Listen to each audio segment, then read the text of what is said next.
안녕하십니까. 지금부터 예도는 가다머와 하버마스 논쟁 두 번째 시간을 갖겠습니다. 이 두 번째 논쟁은 가다머의 첫 번째 논쟁, 주로 어제 강좌를 했듯이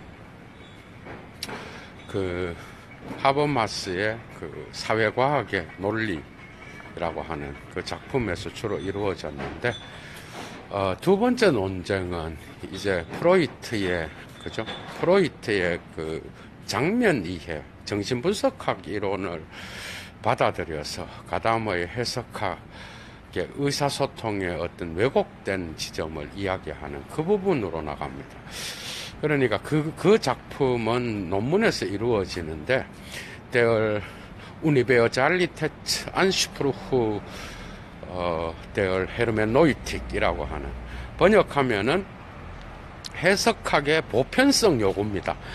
이 작품이 논문으로 나타났는데, 여기에 대해서 70년대에 나타나는 이 논문에 대한 그 하버마스의 비판을 가다머는 그 레플릭이라고 하는 응답이라고 하는 그 논문으로 응답을 하는데, 71년도에 나왔는데, 이것은 헤르멘노이틱 운트 이데올로기 크리틱이라고 하는 해석학과 이데올로기 비평이라고 하는 그 논문에 다 수록되어 있습니다.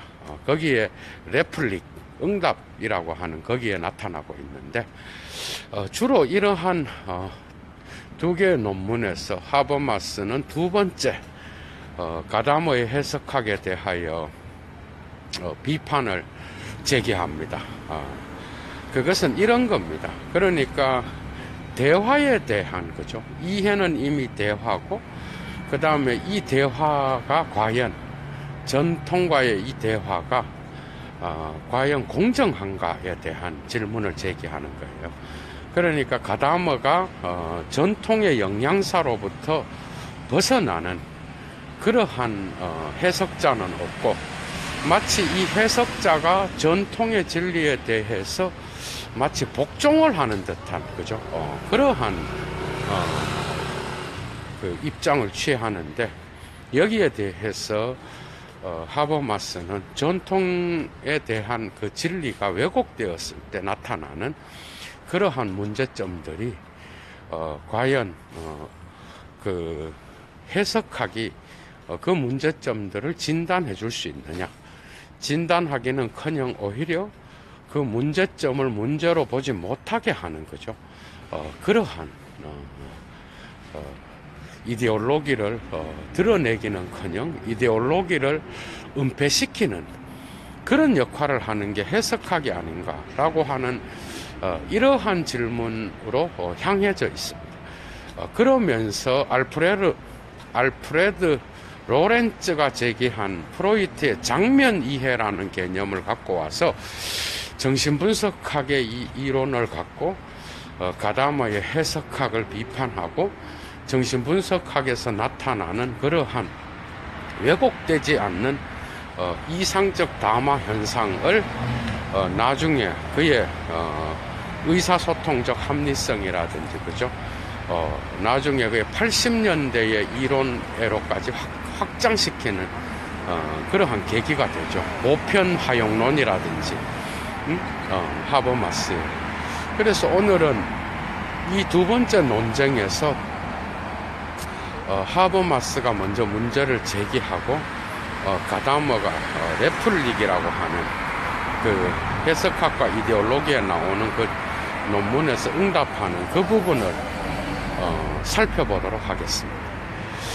그러니까 그 전통이, 그죠?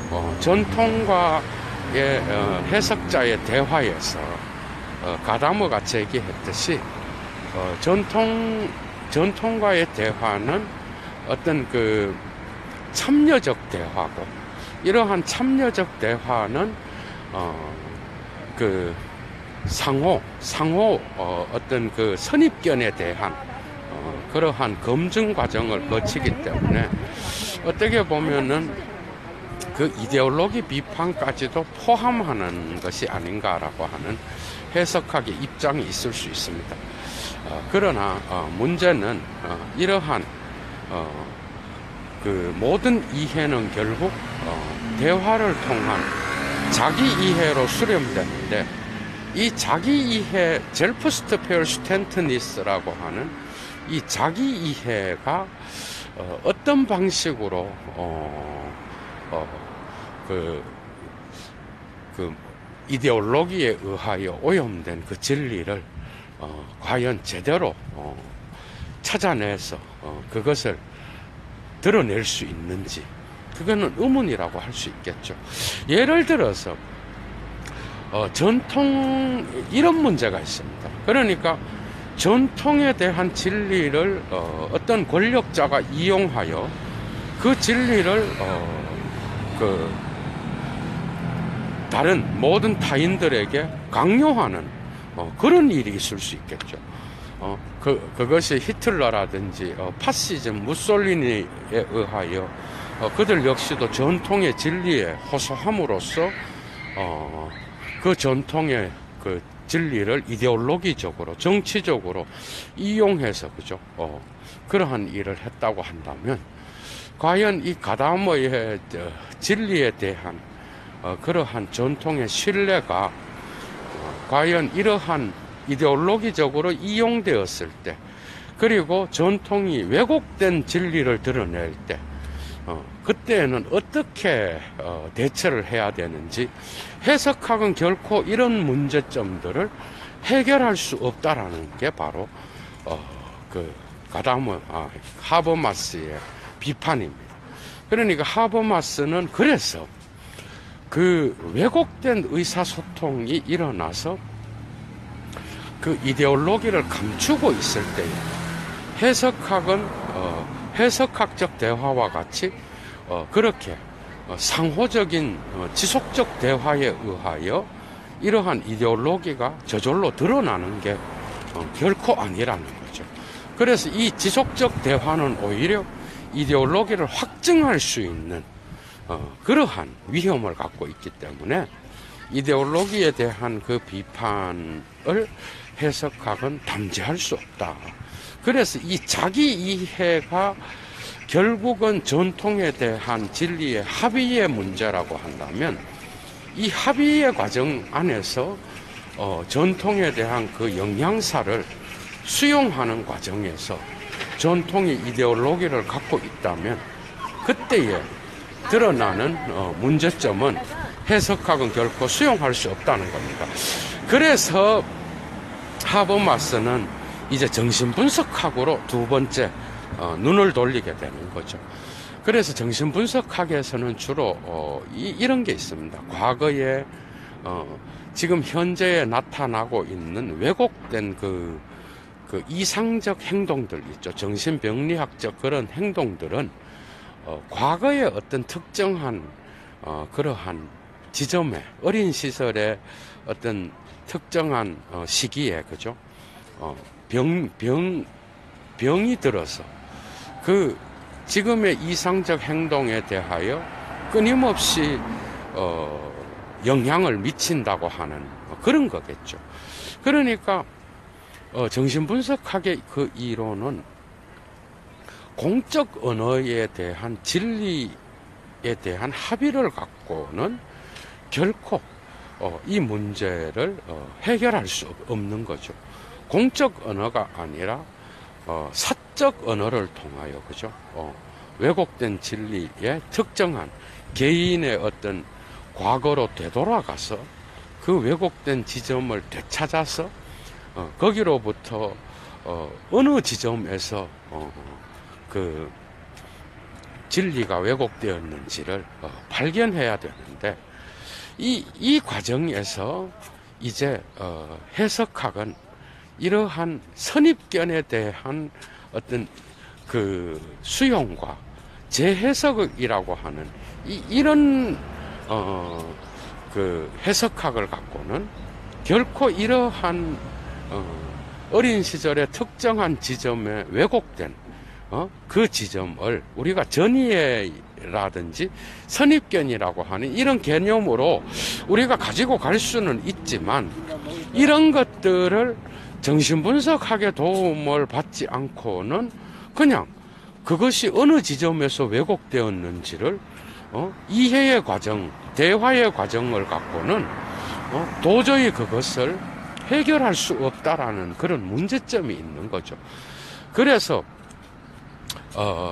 특정 시점에 우리는 정신분석학적으로 볼 때에 지금 현재의 행위의 규범은 과거에, 그죠, 어린 시절에 특정 개인의 어떤 그 외상, 그죠, 트라우마의 어떤 장면이 있을 거라는 거죠, 그죠. 그 장면이 어느 지점에서 왜곡되어서 지금 현재 성인이 된 그 인간의 행위의 규범을 정신병리적으로 규정하고 있다라는 거예요. 그렇다 그러면 이러한 정신분석학은 결국 리케르가 하이데거나 가다머의 이러한 해석학을 결국은 언어의 문제고, 프로이트의 어떤 이러한 정신분석학 역시도 특정한 개인의 과거의 역사를 이야기하고 거기에서 왜곡된 그 지점을 찾아낸다는 점에서는 결국 해석학이 될 수밖에 없다라는 거예요. 정신분석학도. 이런 대가들은 이렇게 같이 가는 경향이 있어요. 그러니까 문제는 이러한 해석학은 그 언어가 존재론적 언어로서 진리를 드러내는 그런 장소로서 나타나지만, 정신분석학의 그 언어는 뭔가가 잘못된 지점이 있고 지금 현재 병리학적으로 왜곡된 행위를 환자가 하고 있다는 거거든. 그러니까 그 지점으로 되돌아가서 거기에서 특정한 왜곡된 지점을 찾아내어서 환자는 정신분석가와의 대화에서 이러한 문제점들이 어디에서 최초의 왜곡된 그 장면이 어딘가를 추적해 가야 된다는 거예요. 그래서 알프레드 로렌츠는 이것을 스제너 페어슈텐트니스라고 합니다. 그러니까 이걸 그대로 받아들여요. 하버마스가 이걸 장면 이해라 그러는데, 특정한 기억에 있어서의 특정한 장면이 있을 것이고, 이것을 환자가 어느 지점에서 왜곡됐는지를 보려면 여기에 대한 전이 알죠, 여러분. 전이의 과정이 있어야 되는 거예요. 그러니까 전이라고 하는 거는 환자와 그 다음에 정신분석가 사이의 대화에서 이 왜곡의 지점을 찾아내기 위하여 그 환자가 정신분석가에게로 자기의 상황을 대화를 통하여 전이시키는 거예요. 그러니까 정신분석이 일어날 수 있는 전이의 과정을 끊임없이 정신분석가는 환자에게 거기에 집중해서 대화를 이끌어가는 겁니다. 그 점에서는 해석학적인 그러한 대화와는 완전히 다른 대화를 수행한다라는 거예요. 그죠? 완전히 다른 대화죠. 동일한 대화일 수가 없지. 그래서 이 점에서 하버마스는 그래서 이러한 그 최초의 장면이 왜곡된 지점에서 어떻게 전이를 통하여 또다시 이러한 사적인 언어가 공적인 언어로 번역될 수 있는지 이것을 밝혀주는 것이 정신분석학의 장면 이해라는 거예요. 그렇다 그러면 여기에서 무엇이 정상적이고, 그죠? 무엇이 비정상적인지가 규정되어야 되고, 그 다음에 이러한 규정을 통하여 비정상적이라고 하는 그 기준이 어느 정도 설정이 되어 있어야 정신분석학에 대한 그러한 그 진리 담론이 가능하게 됩니다. 이 점에서 정신분석학의 장면 이해는 이해가 아니라 설명이론이라는 거예요. 설명이론에 속하고, 이 설명이론은 그러한 이해의 강력한 영향권으로부터 벗어나서 특정 장면으로 방향을 맞춤으로써, 그죠? 지속적인 그 비정상적인 어떤 그러한 담론의 중거 체계를 확실하게 설정하고 있다라는 거예요. 이 점에서 정신분석학은 이해의 해석학이 아니라, 해석은 해석이지만 설명에 가까운 설명이론의 해석에 들어간다라고 이야기하는 거예요. 그렇게 함으로써 이제는 그 환자는, 그죠? 환자는 철저하게, 그죠? 철저하게 자기 자신의 어떤 그러한 전이의 문제점들을 그 의사에게 이야기함으로써, 의사는 지속적으로 전이를 통하여, 그죠? 어느 지점에서 왜곡되었는지. 그래서 중요한 거는 최초의 장면이 매우 중요한 거예요. 정신분석학에서. 그러니까 이 최초의 장면이 중요하다는 것은, 결국 이것은 그 최초의 장면으로 끊임없이 되돌아가는 해석학을 요구하기 때문에, 이것은 이해에 있어서의 선입견과는 조금 다른 거죠. 다른 그런 게 있는 거야. 그러니까 해석학적 그 하이데거나 가다머의 해석학적 순환 관계로부터, 이해의 관계로부터 벗어나야 되는 거야. 이거는 무조건. 그 점에서 설명이론이라는 거예요. 그러니까 해석학은 이해의 존재론이라고 한다면, 정신분석학은 설명이론으로 들어가는 거예요. 그러니까 준과학적 체계에 들어가는 거예요. 아펠의 말에 의하면. 준과학적 체계. 여기에 맞추어서, 가다머와, 여기에 맞추어서, 그, 환자와, 그죠? 환자와, 정신분석가는 자기들의 대화를 통하여, 그, 환자의 어떤 그러한 왜곡된 지점을 드러내는 그런 방향으로 대화가 맞추어져서 진행되고 있다라는 거예요. 그렇다고 한다면, 전통에게 있어서 전통이라고 하는 것은 진리의 담론이기도 하지만 비진리의 장소이기도 하다.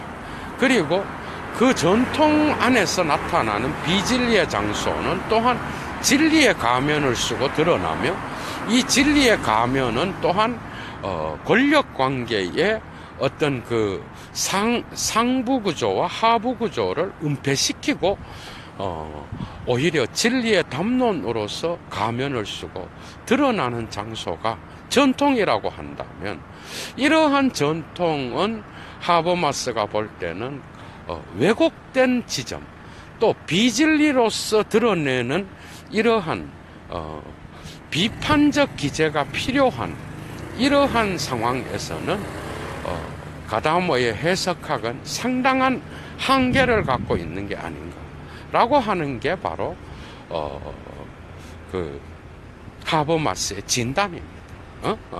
참 놀라운 거죠.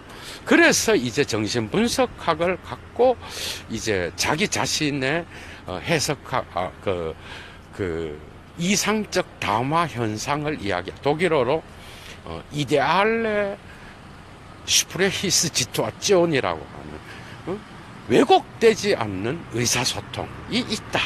그것은 바로 이러한 정신분석학에서 전제하듯이 왜곡되지 않는, 그러니까 병들지 않는 그러한 의사소통이 있기 때문에, 이러한 것에 근거하여 정신분석학은 비정상적인 왜곡의 지점을 확인해낸다라는 겁니다. 이런 것들을 볼 때에 어떻게 보면은 이것을 가다머의 이론에 적용시킨다고 한다면, 가다머는 결코 이러한 왜곡된 의사소통의 어떤 지점을 찾아내서 그것을 수정할 수 있는 것은 약하지 않는가 하는 것이 전문가들의 견해라고 할 수 있겠죠. 그러나 하버마스가 여기에서 이 왜곡된 의사소통을 이야기하면서 병리적으로 수정하고 치료해야 된다라고 하는 이러한 장면 이해를 갖고 준거 틀을 잡고, 그죠? 그 준거 틀에 의하여 자기 자신의 해석학적 그 상황을 이야기할 때에 거기에서 그가 왜곡되지 않는 완전한 계몽의 상태. 그래서 합리성을 통하여 의사소통적 합리성을 통하여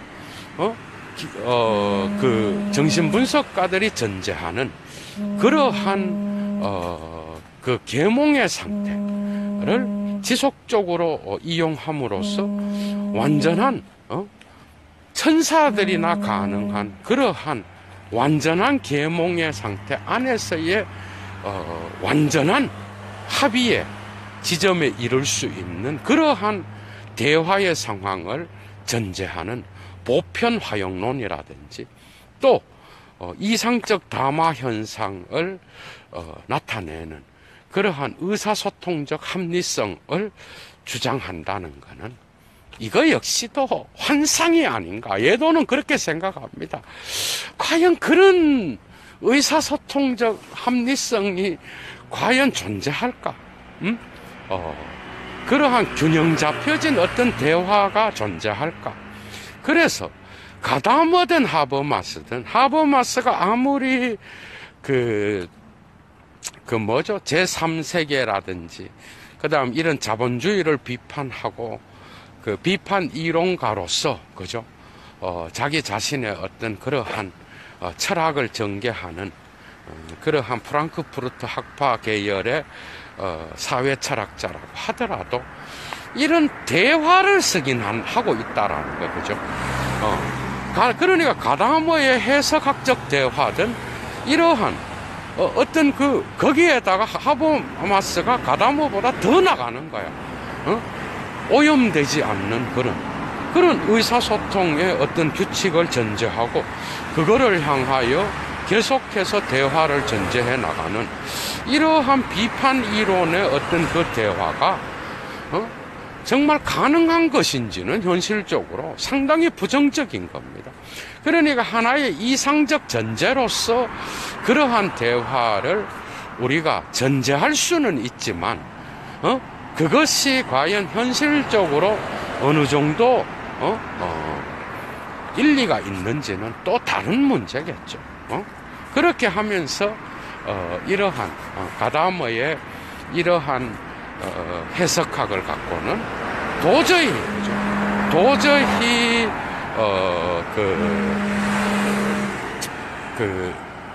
이러한 왜곡된 진리에 대한 담론을 수행할 수는 없다라는 것을 이야기하고 있다라는 겁니다. 이제 이러한 것들이 이제 주로 해석학에서의 보편성 요구, 보편적 진리에 대한 요구라는 것은 환상이라고 하는 것을 이야기하면서 프로이트의 그러한 정신분석학을 갖고 장면 이해를 갖고 병리적 현상에서 나타나는 그런 것들은 오히려 정신분석학의 이론을 갖고 들어와야만 올바른 대화의 그러한 상황을 만들어낼 수 있다라고 하는 그러한 하버마스의 그러한 가다머에 대한 비판이 있었다고 할 수 있습니다. 이 논문은 해석학의 비판, 해석학의 어떤 보편성 요구라고 하는 그 논문에 나와 있어. 이제 가다머의 응답이 또 있어야 되겠죠. 그래서 이러한 것들의 중요성은 일단은 하버마스는 두 가지를 이야기해요. 해석학은, 그죠? 참여적 대화, 여러분, 참여적 대화를 통하여 합의를 도출해내는, 그러한, 의미의 해석학이라고 한다면, 이러한 환자와 그죠? 왜곡된 의사소통에서 나타나는 정신분석학적인 대화는, 정신분석가와 환자와의 대화는 이런 참여적 대화가 아니야. 오히려 환자가 자기 자신의 어떤 왜곡된 과거의 어떤 그 이야기를 할 때에 그는 끊임없이 이 환자로부터 그런 대화들을 들을 때, 그죠? 끊임없이 전이의 상태로서 어느 지점에서 왜곡되었는지 이런 것들을 살펴보아야 된다라는 거야. 어느 지점에서 왜곡되었는지. 그러니까 상당히 이 대화는 상호적인 어떤 그러한 진리의 중거 체계를 만들어낼 수 있는 그러한 상호적인 대화라기보다는 뭐죠? 상당히 전략적이라는 겁니다. 전략적이고 어떻게 보면은 환자의 전이가 잘 나타나서 환자의 왜곡된 지점이 잘 드러날 수 있는 그 트라우마의 최초의 장면을 잘 드러내고 어느 지점에서 역사적으로 왜곡되었는지를 이야기한다는 점에서, 이 점에서 가다머의 해석학적 대화와는 다르다는 것. 그리고 두 번째는 이러한 전략적 정신분석가의 대화는 또한 해석학이 잡아내지 못하는 거죠. 특정한 장면의 특정한 장면 이해에 모든 것이 기초 잡혀져 있다라는 겁니다. 그러니까 그러한 특정한 장면의 과거의 장면에 목표가 잡혀져 있다라는 이것은 결국은 결국은 그 해석학에서 말하는 그러한 진리 추론의 대화와는 다르다라고 할 수 있겠죠. 그 점에서 이러한 두 가지의 관점에서 왜곡된 의사소통을 수정할 수 있는 그런 대화는 전략적이어야 되고, 장면 이해로 그러한 특정한 그러한 대화가 맞추어져 있어야 된다라는 거. 이러한 것을 이제는 자기 자신의, 그렇다 그러면 왜곡된 의사소통에서, 그죠? 말하는 자든 전통에서 말을 하는 자든, 그죠? 대화 상대자의 말이 왜곡되어 있음을 알고 거기로부터 그 대화에서 병든 그 지점을 찾아서 수정하는 이러한 대화는 언제나 뭐죠? 언제나 뭐야? 하나가 전제돼 있어야 돼. 그러니까 한 정신분석가가 환자와의 이런 대화를 통하여 정상적인 어떤 그 상태를 전제를 해야 되는 거야. 맞죠? 그러니까 이 환자가 어떤 것을 거쳐서 이러한 정상적인 그 상태에 도달할 수 있는지를 전제해야 되는 거예요. 거겠죠. 맞죠? 그렇다 그러면 이러한 전제를 한다는 거는 모든 대화 속에는 왜곡되지 않는 그러한 대화의 상태가 존재한다라는 이상을 확립할 수 있는 거죠. 그래서 정신분석학적 이런 대화는 오히려 해석학의 어떤 그러한 이해의 진리 담론의 해석학을 벗어나 있다라고 이야기하는 거야. 벗어나 있고 오히려 해석학보다 훨씬 더 정상적이고 올바른 그러한 이해에 도달할 수 있는 모델을 제공해 주는 게 바로 이러한 정신분석학의 이러한 이론이라는 겁니다. 여러분. 그러니까 여기에서 저는 하버마스가 크게 마음에 안 드는 거예요. 이 부분에서. 그래서 이제는 이런 비판을 뒤로 하고 이제 가다머의 비판으로 넘어가겠습니다. 이러한 그 이상적 담화 상황을 전제하면서 정신분석학에 의존하고 있는 이러한 그 하버마스의 비판 이론에 응답하여 가다머는 자기 자신의 해석학과 이데올로기 비판에 나오는 응답이라고 레플릭이라고 하는 논문에서 계속해서 이야기합니다. 뭐라 그러는가 하면 이제 가다머가 71년도 70년도에 하버마스가 제기한 이런 질문에 대하여 1년 뒤에 발표를 하는데 몇 개월 뒤겠죠. 발표를 하는데 뭐라고 하는가 하면 이렇게 주장합니다.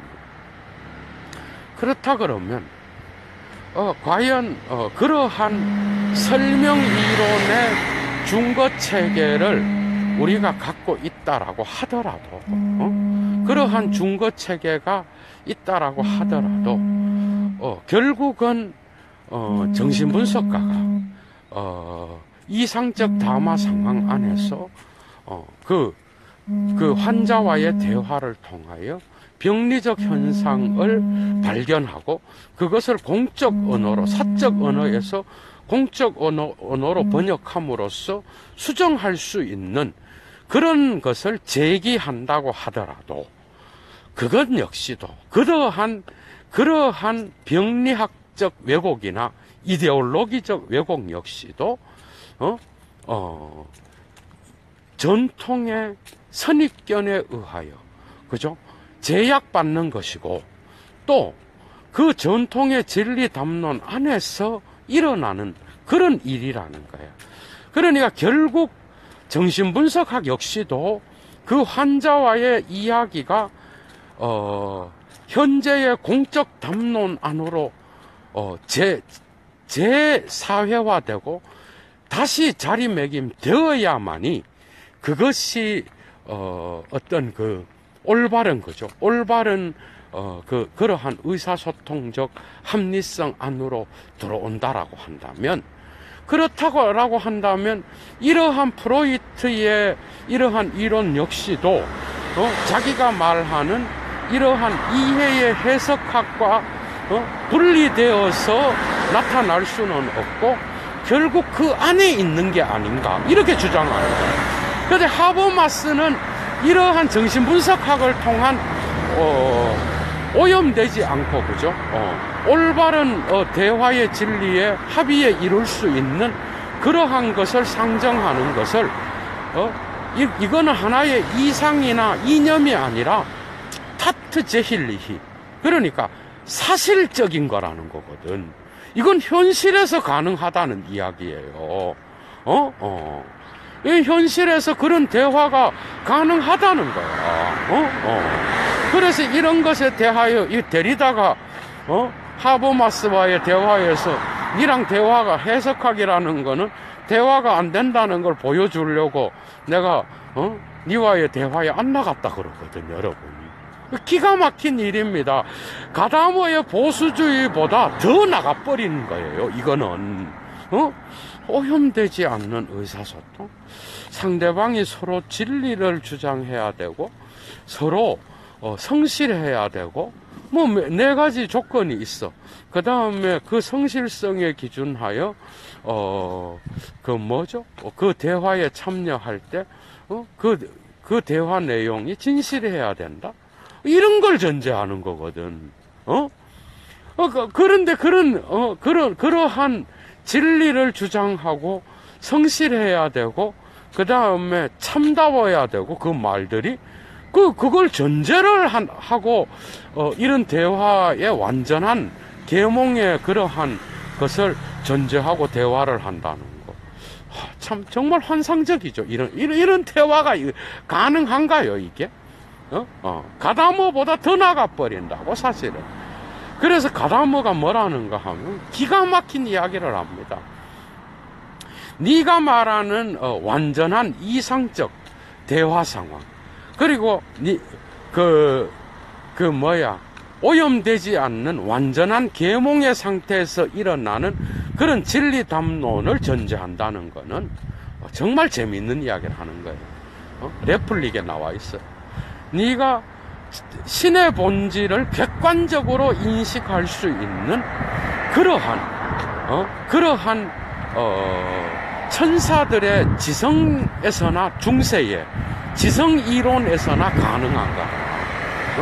네가 말하는 그런 거는 이런 역사성이나 이런 것으로부터 벗어나서, 그죠? 벗어나서 완전히 벗어나서 오히려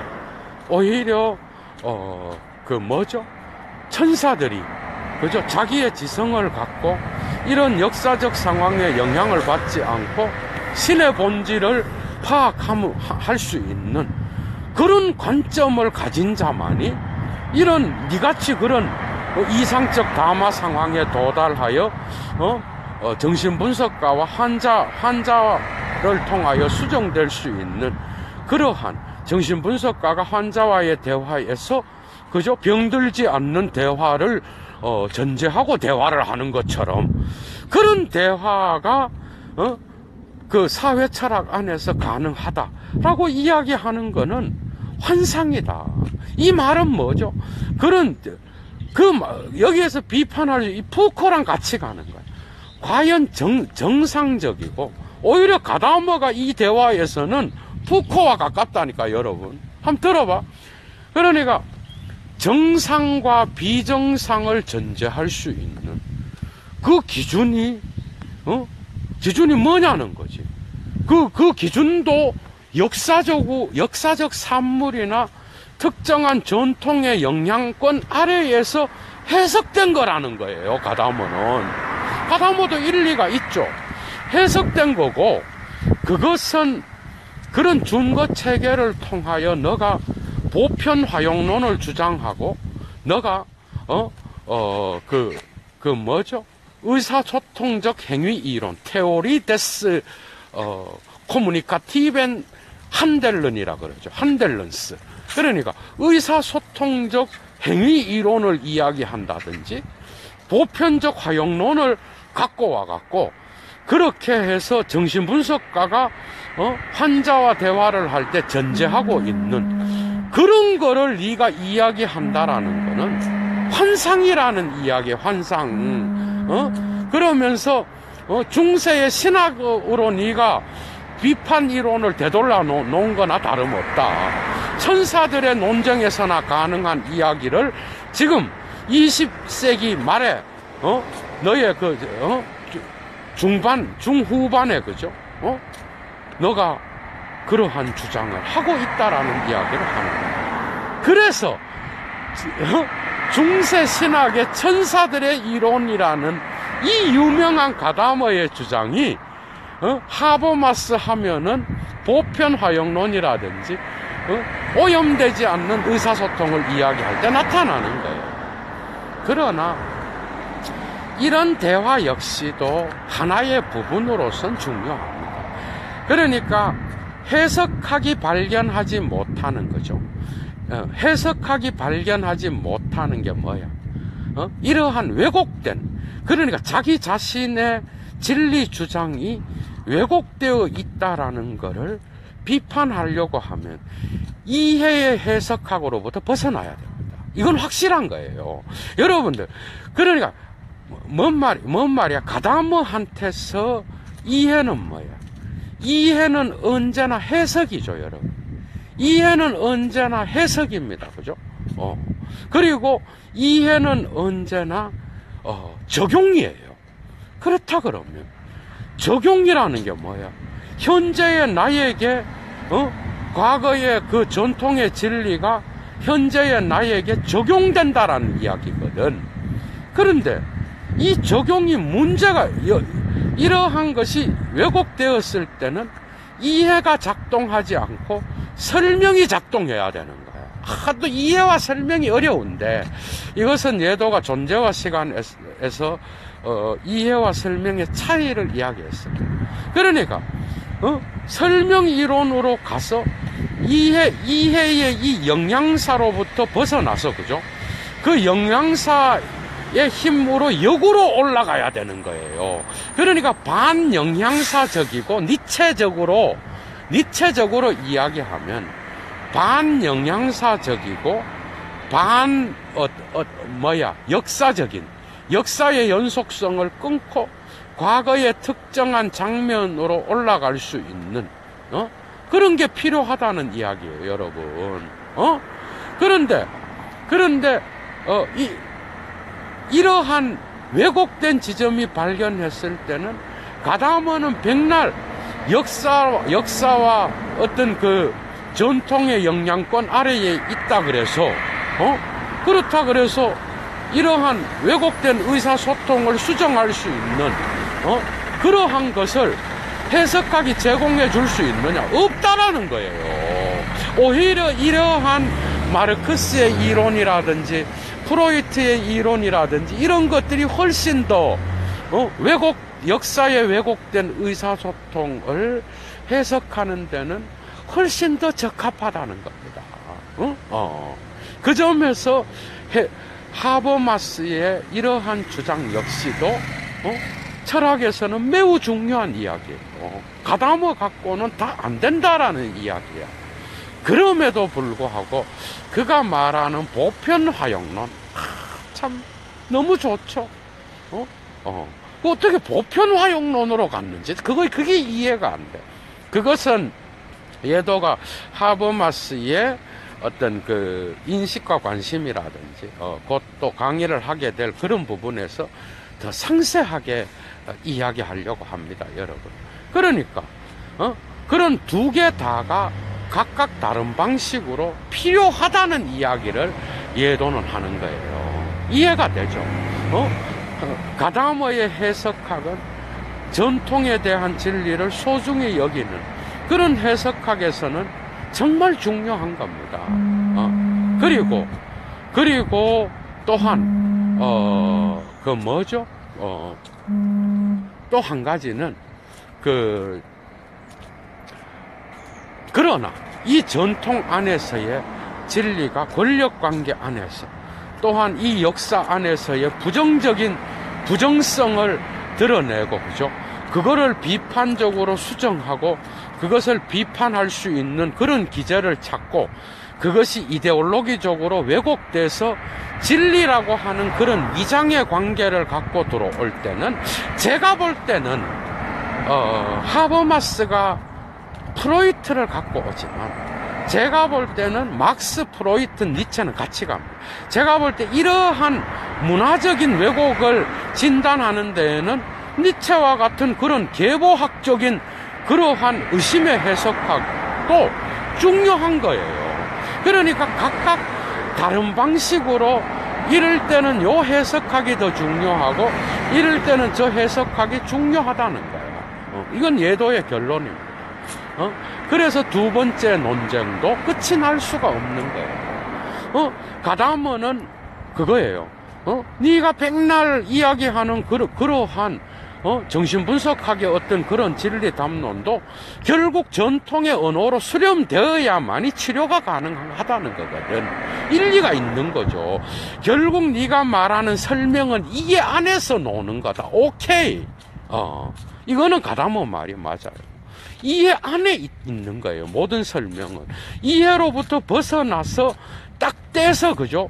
그 설명의 어떤 그 설명을 통하여 수정하려고 하는 내용의 설명이 끝났어. 그러면 그 설명 안에서 작업이 끝나면 그 안에만 머물러 있으면 하버마스의 해석학만 갖고 돼.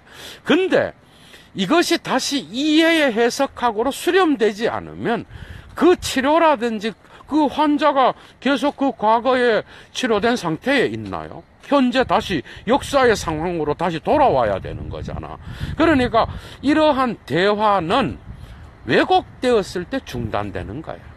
그러면 그 중단은 설명으로 가는 거야. 그죠? 그렇다 그러면 설명으로 갈 때 거기에서 나타나는 왜곡된 지점을 합의하고 해석할 때는 당연히 이러한 하버마스의 비판 이론이 프로이트에 의존한, 마르크스에 의존한 이런 비판 이론, 니체의 계보학에 의존한 이런 비판 이론이 훨씬 더 적합한 거예요. 그리고 나서 이것이 다 수정되었을 때 우리가 다시 전통의 진리로 이런 것들을 자기 이해 안으로 통합시켜야 되잖아. 그죠? 그럴 때는 또 다시 하이데거와 가다머의 이해에 해석하기 훨씬 더 소중한 자산이라는 겁니다. 이런 방식으로 가다머와 하버마스의 논쟁은 끝나지 않았어요. 그러나 이 논쟁에서 누가 옳으냐의 관점으로 나가는 것은 되게 순진한 겁니다. 누가 옳으냐가 아니야, 이런 대화는 오히려 이 논쟁을 통하여 서로 배울 수 있는 게 뭐냐라고 했을 때 누가 옳으냐는 없어요. 그러니까 가다머와의 논쟁에서, 하버마스와의 논쟁에서 우리는 하버마스를 통하여 이러한 왜곡된 전통의 진리를 나타날 때, 그리고 권력자가 이러한 전통의 진리와 종교의 담론을 이용해서 그러한 권력을 부릴 때, 그 표면으로부터 드러날 수 없는 그러한 그의 의도를 파악할 수 있는 것은 하버마스가 가르쳐 준 거고, 그죠? 그러나 이러한 전통에서는 이런 왜곡된 것만 있는 게 아니잖아. 위대한 진리가 있고 전통 안에는 위대한 지혜가 있어요. 가다머는 물론 트라디цион이란 단어랑 독일어의 위벌 리퍼능이란 단어를 두 개 다 씁니다. 영어나 불어는 하나지만은 그 두 개 다가 뭐야? 위벌 리퍼능은 독일에서 뭐야? 전승이에요. 그러니까 전승과 전통을 다 쓴다고, 독일어로 보면은. 그래서 우리는 우리의 전승 안에 얼마나 많은 지식과 지혜의 보고가 들어있어. 이럴 때는 우리가 가다머의 해석학으로부터 배울 수 있는 것이고, 그죠? 그러나 여기에서부터 나타나는 그러한 오염된 상태를 치료하는 부분에 있어서는 가다머의, 하버마스의 해석학이 훨씬 더, 그죠? 유익하다는 거. 여러분들 생각해봐. 마지막입니다. 여러분, 여러분 봐봐. 천사의 관점을 가진 자가 누가 있어요? 신의 본질을 인식할 수 있는 인간이 누가 있냐고. 아무리 이상적 담화 상황이라 그래도 저는 그 부분은 가다머 쪽에 있다고 봐요. 아무리 이상적 담화 상황이라 그래도, 아무리 프로이트와 마르크스의 그러한 이론들이라 그래도 그 역시도 역사적 상황에 속해 있는 겁니다. 그래서 하버마스는 이렇게 말합니다. 인정해요. 가다머의 말에. 역시 대가들은 달라. 재밌어요. 여러분들이 직접 읽어보시라고. 예도가 1차 자료를 다 소개시켜 드렸잖아. 그죠? 그러니까 뭔 말인가 하면은 이런 겁니다. 이런 담화 상황에서 담화 상황에서 우리가 천사의 어떤 그러한 그 관점은 가질 수 없고, 우리가 신의 본질을 살피듯이 우리가 천사의 지성을 갖고 있지 않잖아. 우리의 지성은 역사적이잖아. 그죠? 그렇다 그러면 여러분, 이러한 역사적인 우리가, 그죠? 이러한 담화 상황을 우리가 비역사적이고 초역사적인 것으로서 우리가 이런 것들을 인정할 수는 없지만, 그러나 이러한 대화를 전제하고 그 대화에 임할 수는 있다라는 거야, 하버마스는. 그게 바로 의사소통적 합리성이라든지 보편 화용론과 같이 그의 하버마스의 독특한 대화 방법입니다. 그러나 이런 것들을 다 이런 것들이 전부 다가 서구의 문화에만 적용된다라고 하버마스는 인정했습니다. 결국 가다머 쪽으로 간 거야. 결국 하버마스는 나의 이런 모든 보편 화용론이든 모든 것들이, 그죠? 전부 다가 결국은 나의 이론 역시도 서구의 문화와 문명에만 적용될 수 있는 그런 이론이다라는 것을 인정합니다. 이 부분에서 역시 또 가다머의 어떤 그러한 것으로 돌아가는 듯한 그런 느낌이 있는데, 어쨌든 이 대화는 누가 옳으나의 관점이 아니라 이런 논쟁을 통하여 우리는 서로의 대가들의 관점에 철학적 어떤 대화의 방식이라든지 내용들을 배우면 되는 거예요. 그죠? 그런 관점으로 접근할 때 우리는 가다모와 하버마스의 논쟁으로부터 많은 것들을 배울 수 있습니다. 순진하게 누가 이겼느냐? 둘 다 이기지 못했습니다.